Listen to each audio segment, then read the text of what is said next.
الحمد لله رب العالمين الرحمن الرحيم ملك يوم الدين إياك نعبد وإياك نستعين اهدنا الصراط المستقيم صراط الذين أنعمت عليهم غير المغضوب عليهم ولا الضالين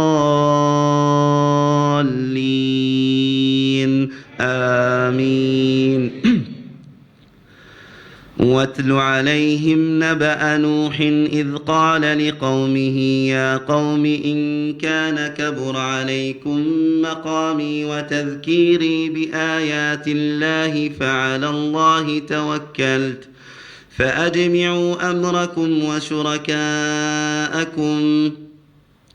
فأجمعوا أمركم وشركاءكم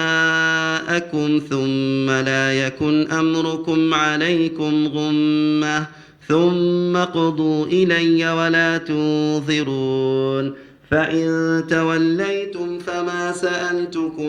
من أجر إن أجري إلا على الله وأمرت أن أكون من المسلمين فكذبوه فنجيناه ومن معه في الفلك وجعلناهم خلائف وأغرقنا الذين كذبوا بآياتنا فانظر كيف كان عاقبة المنذرين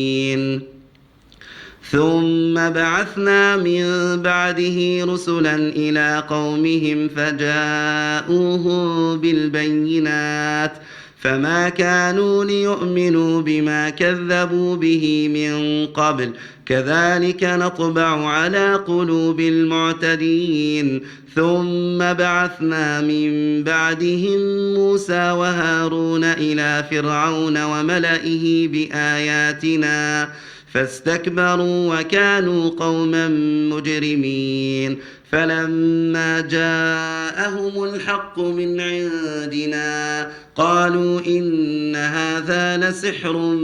مبين قال موسى أتقول